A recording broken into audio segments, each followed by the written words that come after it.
반갑습니다. 날개달기 중1 락기 통합국어 과정에 오신 여러분 환영합니다. 이번 시간에는요, 여러분들과 함께 그 희곡과 시나리오의 개념과 특성에 대해서 살펴볼 겁니다. 장르 중에 두 가지가 있죠. 희곡과 시나리오라고 했는데, 자, 우선 희곡부터 먼저 살펴본 뒤에 그 다음 시나리오 함께 또 같이 정리해 볼 건데요. 이 두 장르의 공통점과 차이점에 대해서도 좀 정리해 보는 시간 갖도록 하겠습니다. 자, 그럼 이제 들어가 보겠습니다. 자, 희곡. 희곡이 뭔가요? 자, 궁금히 알고 있니? 오, 희곡이요? 오, 제가 연습을 또 철저히 했다는 거 아니겠습니까? 그래, 그럼 한번 너의 실력을 좀 보여주겠니? 희곡은요, 무대에서 공연할 것을 목적으로 하는 연극의 대본이라고요. 이야, 너무 정확하게 잘 알고 있는데? 선생님이 더 말할 게 없어. 자, 방금 궁금이가 이야기한 것처럼요. 희곡이란 무대에서 공연할 것을 목적으로 하는 연극의 대본이다. 한마디로 연극의 대본 이렇게 알고 계시면 되겠습니다. 자, 그렇다면 이런 희곡이 갖는 특징 무엇이 있을까요? 희곡은 대립과 갈등을 중심으로 한 이야기 문학이라는 것이 첫 번째 특징입니다. 대립과 갈등을 중심으로 한 이야기 문학이라고 할 수 있고요. 두 번째로는요, 인물들의 대사와 행동을 통해 사건이 펼쳐진다는 것이죠. 인물들의 대사와 행동을 통해 사건이 펼쳐진. 세 번째는요, 무대에서 공연하기 때문에 시간, 공간, 등장인물 수의 제약을 받는다는 것이에요. 선생님, 이거는 조금 이해가 안 되는데요. 시간, 공간, 등장인물 수의 제약을 받는다는 게 왜 그런 거죠? 좀 더 구체적으로 설명해 주세요. 아, 그래. 그럴 수 있지. 자, 우선 희곡은 무대에서 공연한다라고 했었지. 네. 그러면 특정 그 공연 시간이 아닌 다른 시간에 가면 볼 수 있을까? 공연 시간은 약속된 시간이니까 내가 그 시간에 못 가고 다른 시간에 간다고 해서 볼 수 있는 건 아니죠. 그 시간 이외에는 또 공연을 하지 않을 수도 있으니까요. 그렇지. 그렇기 때문에 그런 부분에서 시간의 제약을 받고 공간의 제약도 무대에서 공연하기 때문에 특정 그 장소에서만 공연이 되어지기 때문에 공간적인 제약도 있게 돼. 또 무대에는 특정 인원수 이상은 올라갈 수가 없기 때문에 뭐 예를 들어 전쟁 관련된 내용이 무대에 올라간다. 그렇다고 해서 뭐 수백만 대군을 같이 진짜 무대 위에 올려서 싸우는 씬을 연출할 수는 없겠지. 맞아요. 그렇다간 무대가 무너져 버리죠. 그렇지. 자, 그렇기 때문에 이런 것들이 바로 희곡의 바로 특징으로서 무대에서 공연하기 때문에 시간, 공간, 등장인물 수의 제약을 받는다는 거지. 그렇구나. 이제 희곡의 마지막 특징, 네 번째 특징은요. 모든 사건이 관객의 눈앞에서 지금 일어나고 있기 때문에요. 현재형의 문학이라고 할 수 있습니다. 현재형의 문학이라는 것은요.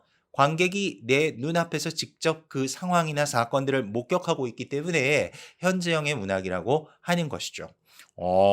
그렇군요.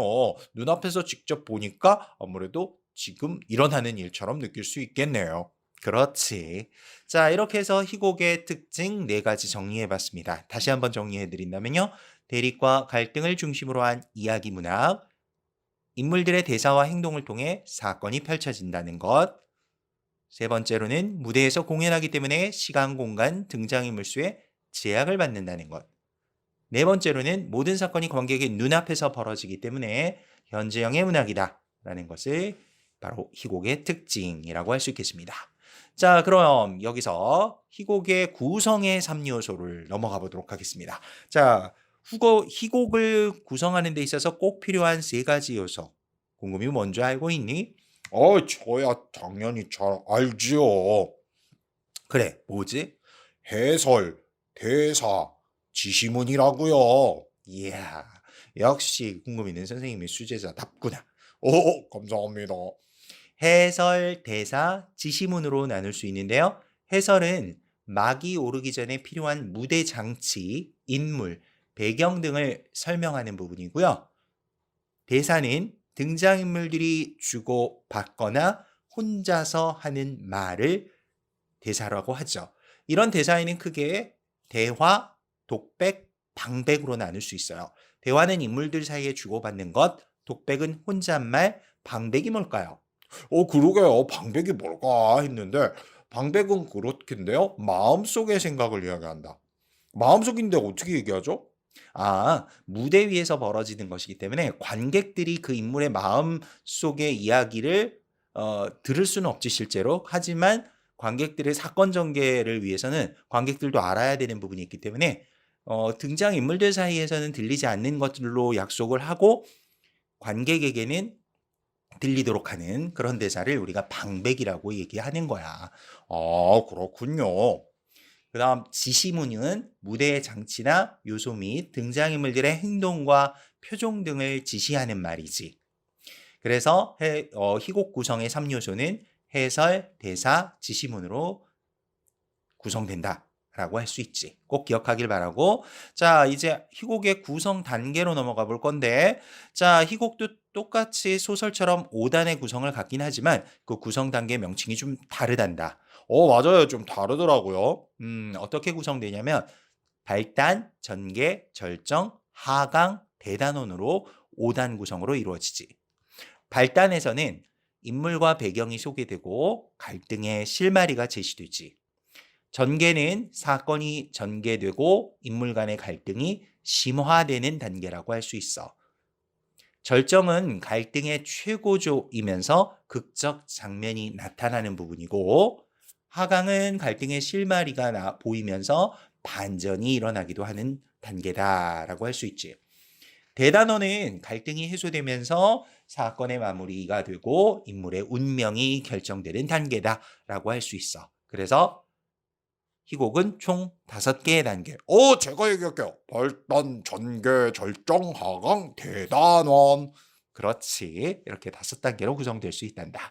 자, 그럼 여기서 희곡까지 정리했고 이제 조금 있다가 시나리오를 넘어갈 건데 그 전에 팝 퀴즈. 자, 팝 퀴즈는 총 3개 문제로 구성되어 있는데요. 단답형과 OX 문제로 되어 있으니까요. 답을 해주시면 됩니다. 첫 번째 문제, 단답형 주관식 문제입니다. 자, 들어갈 단어를 한번 생각해 보세요. 희곡은 모든 사건이 지금 눈앞에서 공연되고 있기 때문에 땡땡땡의 문학이라고 한다. 3글자예요. 희곡은 모든 사건이 지금 눈앞에서 공연되기 때문에 땡땡땡의 문학이라고 한다. 눈앞에서 지금 공연되고 있다. 그러면 딱 뻔하잖아요? 그렇지. 뭘까? 현재형의 문학이라고 한다. 현재형이에요. 그렇지. 딩동댕. 잘 맞췄구나. 두 번째 문제. 희곡의 구성 요소는 해설, 대사, 지시문이다. 맞으면 O, 틀리면 X. 방금 한 건데 기억 못하면 안 되겠죠. 정답은 O라고요. 딩동댕. 그렇죠. 자, 마지막 3번 문제입니다. 희곡의 구성 단계 중 갈등이 최고조에 이르고 극적 장면이 제시되는 부분은 대단원이다. 맞으면 O, 틀리면 X. 정답은 X잖아요. 갈등이 최고지고 극적 장면이 나타난 부분은 절정이란 말이에요. 그렇죠. 자, 이렇게 해서 희곡 가볍게 정리해 봤고요. 이제 시나리오로 넘어가 보도록 할게요. 자, 시나리오는 영화나 드라마를 찍기 위한 대본이다라고 할 수 있어요. 먼저 첫 번째 시나리오의 개념은 영화나 드라마를 찍기 위한 대본. 희곡은 무대 상연, 무대에서 공연하기 위한 연극의 대본이라면요. 시나리오는 영화나 드라마를 찍기 위한 대본이다라고 보시면 되죠. 자, 그럼 이런 시나리오가 갖는 특징 한 4가지 정도로 정리해 볼 수 있는데요. 우선 첫 번째, 장면을 기본 단위로 한다. 자, 그래서 씬 넘버 1부터 100까지 그 장면 100장면이 있다든지 그래서 이런 장면을 기본 단위로 한다라는 거고요. 두 번째는 인물의 대사와 행동을 통해 사건이 전개된다라는 거죠. 세 번째로는 카메라 촬영을 위한 특수 용어들이 사용이 되고요. 네 번째로는 시간, 공간, 등장인물 수의 제약을 거의 받지 않는다는 거예요. 자, 여기서 우리 희곡에서는 시간, 공간, 등장인물 수의 제약을 받는다라고 했잖아요. 근데 시나리오는 시간, 공간, 등장인물 수의 제약을 거의 받지 않는다고 하는데 왜 그럴까 궁금하? 지금 그걸 저한테 물으시는 거예요. 아시면서 참 못됐네요, 선생님. 자, 왜 그럴까? 혹시 고민 안 해봤니? 아이, 몰라요. 설명해 주세요. 희곡은 아까도 이야기했지만 특정 시간, 특정 장소에서 공연을 하고 그 무대 위에 올라갈 수 있는 인원이 한정돼 있기 때문에 시간, 공간, 등장인물 수의 제약을 받지만 시나리오는 영화나 드라마 대본이잖아. 카메라로 촬영을 하기 때문에 촬영을 해서 남겨지면 언제든지 돌려볼 수 있으니까 시간, 공간에 제약받지 않는다라고 할 수 있겠고 등장인물 수는 왜 그러냐면 뭐 요즘 컴퓨터 CG 처리를 한다든가 하면은 뭐 전쟁식도 대규모로 막 수백만 수천만을 등장시킬 수도 있잖아. 그렇기 때문에 여기에서 특별히 그 등장인물 수의 제약도 거의 받지 않는다. 이것이 바로 희곡과 시나리오의 좀 다른 점이라고 할 수 있겠지. 그렇군요. 자, 그러면 이제 시나리오의 용어에 대해서 좀 짚고 넘어가지 않을 수가 없을 텐데요. 시나리오에는 여러 가지 용어들이 있는데 그중에 대표적인 것들 위주로 좀 정리를 해보려고 해요. 우선 시나리오에는 그 장면 번호라고 해서요. 영어로 대문자 S를 쓰고 그 옆에 샵 표시를 해요. 그래서 S 샵 표시를 하면 이걸 scene number라고 그래요. 그래서 S 샵 뭐 101 그럼 장면 번호 101번이라고 하는 거죠. 그래서 그 S샵은 장면 번호고요. 그다음 우리가 영어로 대문자로 FI나 F5는요. FI는 먼저 fade in이라고 해서요. 화면이 점차 밝아지는 것을 이야기하는 거예요. 반면 F5는요. 대문자 F와 대문자 O는요. fade out의 약자인데 밝은 화면이 점차 어두워지는 것을 이야기하죠. 뭐 장면이 끝난다거나 전환이 된다거나 할 때 많이 쓰는 방식이고요. 그 다음에 우리가 INS라는 영어로 대문자 I고요. 그 다음에 소문자 N과 S를 써서 INS는 insert의 약자인데요. insert는 화면과 화면 사이에 다른 장면을 끼워 넣는 것을 의미하는 것입니다. 그 다음 영어의 대문자 O와 L은요. over랩의 약자인데요. 한 화면에 다른 화면을 겹쳐서 드러내는 것을 이야기합니다. 뭐 주인공의 회상 장면이 떠오를 때 뭐 예를 들면 주인공의 얼굴과 회상 장면, 과거 장면이 쓱 겹쳐지면서 과거 장면으로 자연스럽게 넘어가는 거죠. 그런 것들이 오버랩 기법이라고 할 수 있겠고요. 그 다음 대문자로 NAR은요. narration의 약자인데요. 나레이션은 화면 밖에서 들리는 설명 형식의 대사다라고 할 수 있겠죠. 그 다음 몽타주라고 하는 기법인데요. 몽타주는 따로 촬영한 장면을 떼어서 붙여 편집하는 기법을 이야기하고요. 그 다음 대문자 C와 U는요. close-up의 약자인데 특정 부분을 강조하기 위해 확대해서 찍는 거죠. 김기주 선생님은 눈이 참 음, 멋있어요. 아니면 또 코가 정말 높아요. 그러면 이렇게 카메라가 코를 뭐 직접 확대해서 이렇게 찍는다던가 이런 것들이 클로즈업이라고 할 수 있겠죠. 그 다음 대문자 E는요. 이펙트의 약자인데요. 효과음이라고 하죠. 주로 화면 밖의 음향이나 대사에 의한 효과를 나타낼 때 쓰는 시나리오 용어다라고 할 수 있습니다. 자, 가볍게 뭐 이런 게 있구나 정도만 아시면 되고요. 자, 그다음에 이제 제가 선생님이 앞서서 강의 전에 희곡과 시나리오를 공부한다고 했고요. 여기에 대해서 희곡과 시나리오의 공통점과 차이점에 대해서 좀 언급하겠다고 얘기했었는데요. 자, 이제 보도록 할게요. 희곡과 시나리오는요. 먼저 공통점 한 3가지 정도로 짚어볼 수 있는데요. 첫 번째, 등장인물들의 대사와 행동으로 이야기가 전달된다는 것. 두 번째, 직접적인 심리 묘사가 불가능하죠. 왜냐하면 인물들 간의 대사나 행동으로 전개가 되기 때문에 주로 간접 제시가 되기 때문에 직접적 심리 묘사는 불가능하다라고 할 수 있죠. 세 번째로는 대립과 갈등을 본질로 하고 있고 인생의 진실을 추구한다는 면에 희곡과 시나리오에 공통점이 있다라고 할 수 있겠습니다. 그렇다면 이런 희곡과 시나리오는 어떤 차이점이 있을까요? 희곡은 무대 상연을 목적으로 하는 반면 시나리오는 영화나 드라마 상연이 목적이다. 자, 벌써 그 목적이 다르고요. 두 번째로 희곡은 막과 장으로 구성이 돼 있어요. 구성 단위가 막과 장인데요. 이건 희곡을 얘기할 때는 얘기는 하진 않았지만 뭐 1막 1장, 1막 2장 뭐 이런 식으로 해서 막과 장으로 구성이 되고요. 반면 시나리오는 장면으로 구성이 된다라고 했었죠. 또 가장 중요한 그 차이점 중에 하나가 희곡은 시간, 공간적 배경과 등장인물 수의 제약이 따른다라고 분명히 말씀드렸고요. 반면에 시나리오는 그와 반대로 시간적, 공간적 배경과 등장인물 수의 제약이 없다는 거죠. 자, 여기까지 해서 이제 희곡과 시나리오의 개념 특성 살펴봤고 또 희곡과 시나리오의 공통점과 차이점까지 정리했습니다.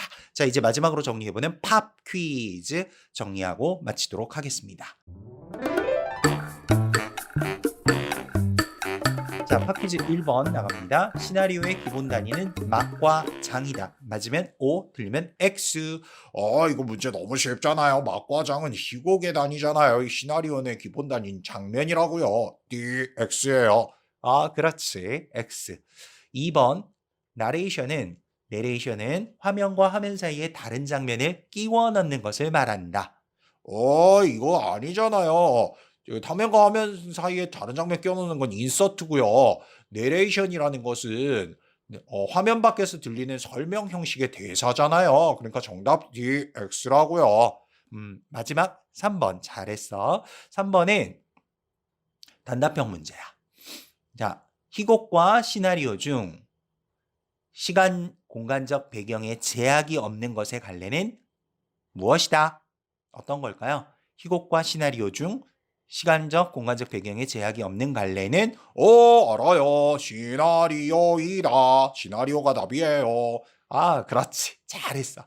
자, 시나리오는 시간, 공간, 배경에 제약이 없는 반면 희곡은 그 반대로 제약이 있다라고 했었죠. 잘 기억하시길 바라겠습니다. 자, 여기까지 해서요. 희곡과 시나리오의 개념과 특성 살펴봤습니다. 저는 또 실전 작품 갖고 다음 강의에서 여러분들과 만나 뵙도록 하겠습니다. 수고하셨습니다. 여러분 안녕.